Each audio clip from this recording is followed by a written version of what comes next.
કેમ છો? મજામાં? સુવાક્યોની દુનિયામાં, સુવિચારની દુનિયામાં આપનું સ્વાગત છે. મારા મિત્રો એવું કહેવાય છે કે જે વ્યક્તિ સ્વજાગૃત હોય છે, એટલે કે સેલ્ફ અવેર હોય છે, તે વ્યક્તિ ખોટા રસ્તે જતો અટકી જાય છે અને તેને સાચો રસ્તો મળી જાય છે. આવી જ કોઈ વાતને સુવિચાર તરીકે શ્રી સંજીવ શાહ સાહેબે ખૂબ જ સરસ રીતે લખ્યું છે. આજનો જે સુવિચાર છે તેનો વિષય છે સ્વ જાગૃતિ, સેલ્ફ અવેરનેસ.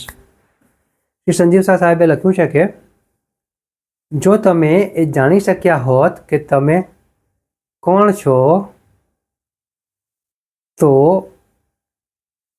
તમારી બધી મુશ્કેલીઓ બિલકુલ બિનજરૂરી અને તુચ્છ લાગશે. મારા મિત્રો, વાત ખૂબ જ સીધી છે, ખૂબ જ સરળ છે અને એટલી જ મહત્ત્વની છે. અહીંયા જે વાત છે તે સ્વજાગૃતિની છે, સેલ્ફ અવેરનેસની છે. માણસ સ્વજાગૃત થઈ શકે, સેલ્ફ અવેર થઈ શકે, તો તેનાથી સૌથી મોટી બીજી કોઈ વસ્તુ તે વ્યક્તિ માટે ના હોઈ શકે. અમુક તે માણસ અવેર તો જરૂર હોય છે, પરંતુ તે અવેર હોવા છતાં, સજાણ હોવા છતાં, ખબર હોવા છતાં પણ ખોટા નિર્ણયો લઈ લેતો હોય છે. એટલા માટે અહીંયા સંજીવ શાહ સાહેબ કહી રહ્યા છે કે આપણે સ્વજાગૃતિ માટે થોડું કામ કરવું પડશે.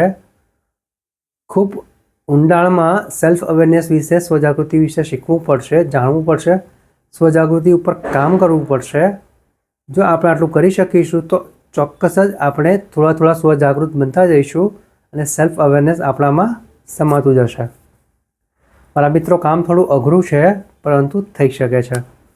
કારણ કે જે સ્વજાગૃત માણસ હોય છે, સેલ્ફ અવેર માણસ હોય છે, તે જાણતો હોય છે કે કયો રસ્તો ખોટો છે અને કયો રસ્તો સાચો છે, કયા રસ્તે જવું જોઈએ અને ક્યાંથી પાછા વળવું જોઈએ.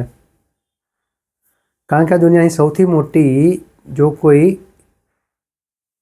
ફરિયાદ હોય, કોઈ તકલીફ હોય, તો એ જ છે કે વ્યક્તિ જાણતા હોવા છતાં પણ અજાણ બનીને ઘણા બધા એવા કાર્યો કરતો હોય છે કે જે તેને આગળ જતાં પસ્તાવું કરાવડાવે છે. એટલે મારા મિત્રો, વાત ફક્ત એટલી જ છે કે આપણે જો સ્વજાગૃત થઈ જઈએ, સેલ્ફ અવેર થઈ જઈએ, તો આપણે ચોક્કસ જ ખરાબ કામ કરતાં અટકી જઈશું, ખોટા રસ્તે જતાં અટકી જઈશું અને સારા અને સાચા રસ્તે આપણે આગળ વધીશું. અને જો સારા અને સાચા રસ્તે આપણે આગળ વધીશું તો ચોક્કસ જ આપણે આપણા જે લક્ષ્યો સારા અને સાચા બનાવ્યા છે ત્યાં સુધી આપણે સંતોષપૂર્વક, ખુશીથી પહોંચી શકીશું. સ્વજાગૃતિ જ આપણે ત્યાં સુધી લઈ જઈ શકે છે. Thank you.